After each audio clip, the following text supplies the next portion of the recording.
दुष्काळ.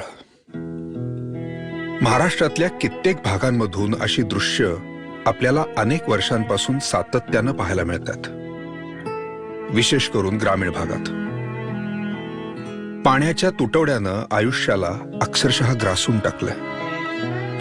कोरडी शेतं, पिण्याच्या पाण्यासाठी टँकरकडे डोळे लावून बसलेली माणसं, एक दोन कळशा पाण्यासाठी मैलोन मैल पायपीट करणाऱ्या स्त्रिया, शाळा सोडून पाण्यासाठी वणवण भटकणारी निरागस मुलं, आपलं राहतं घर, जमीन जुमला, गुरंढोरं कायमची सोडून गावांमधून शहरांकडे विस्थापित होणारी माणसं.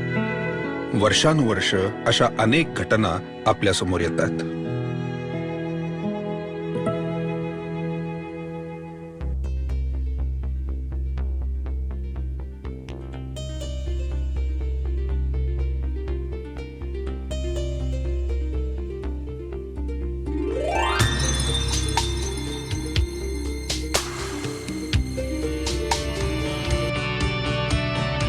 निस्वार्थी भावनेनं आपल्या सामाजिक जबाबदारीची जाणीव ठेवून स्वतःच्या आयुष्यामधले दररोजचे 2 तास या पाण्याच्या कामासाठी देणारी माणसं.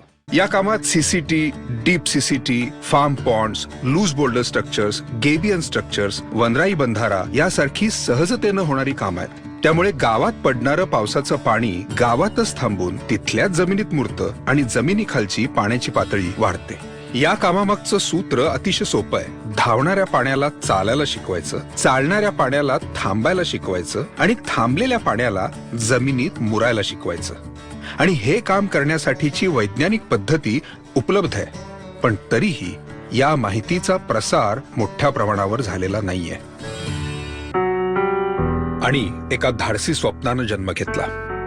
कोणतीही आर्थिक मदत न देता फक्त लोकांच्या भरोशावर दुष्काळाशी 2 हात करण्याचं स्वप्न पाहिलं जाऊ लागलं. या विचारामागची प्रेरणा पैसा नाही, माणसं होती. लाचारी नाही, स्वाभिमान होता. कृपाभाव नाही, कर्मभाव होता. दुष्काळाला आव्हान होतं. लोकांना एकत्र करून दुष्काळाविरुद्धची ही एक लढाई होती.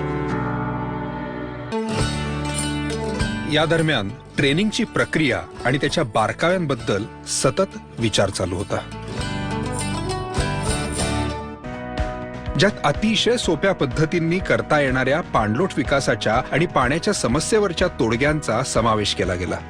आधुनिक शिक्षणशास्त्राचा आणि तंत्राचा वापर केला गेला. शिवार फेऱ्या काढून जलसंधारणाची कामं प्रत्यक्ष दाखवली गेली. हातानं काम करण्याचा अनुभव मिळावा म्हणून श्रमदानानं सीसीटी खोदण्यासारखी कामं देखील करून घेतली गेली. ही मोहीम गावांपुरतीच मर्यादित राहिली नाही. शहरामधली मंडळी देखील गावांबरोबर जोडली जायला लागली. अनेक सामाजिक संस्था आणि समूह या चळवळीशी जोडले गेले.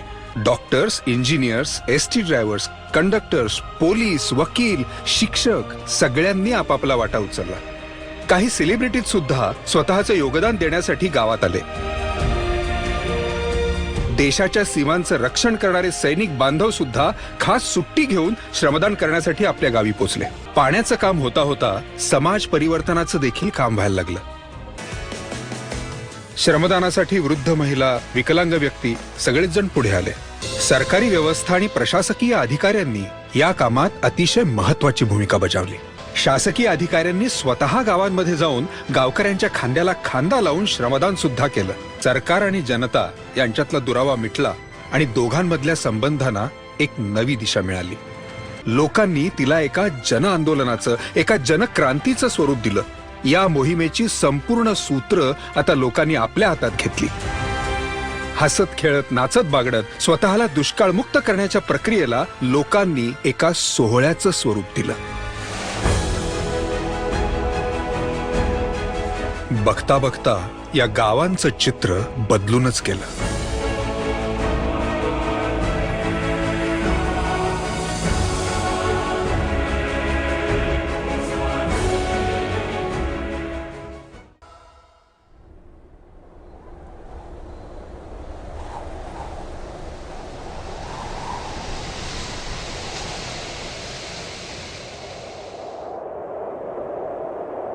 आता प्रतीक्षा होती पावसाची, त्या पाण्याच्या थेंबांची ज्यांच्यासाठी हजारो लोकांनी स्वतःचा घाम गाळला होता.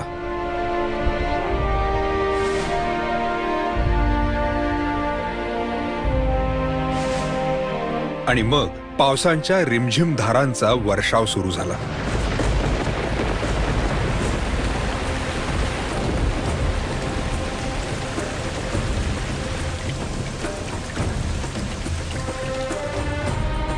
या गावांमध्ये पडणाऱ्या पावसानं पहिल्यांदाच स्वतःच्या स्वागतासाठी केली गेलेली जय्यत तयारी पाहिली.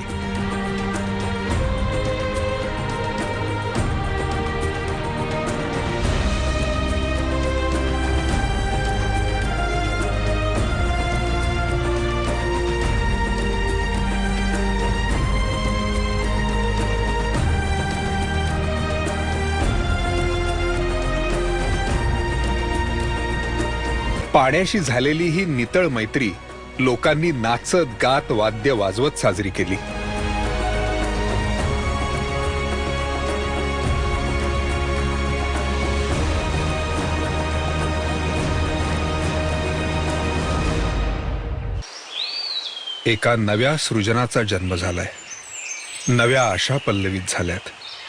नव्या ऊर्जेतून एक नवीन अनुभूती आली आहे.